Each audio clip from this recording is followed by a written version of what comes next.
学生部門最優秀賞を発表いたします。最優秀賞は大船渡高等学校高橋小梅さん、マイクラシを高橋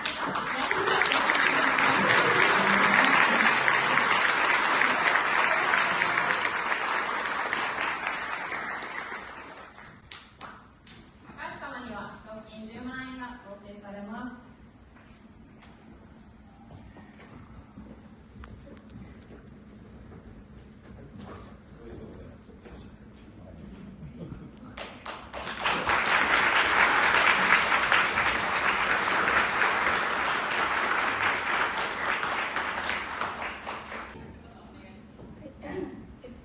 16歳になって今日受賞してすごい嬉しいスタートを切ることができました。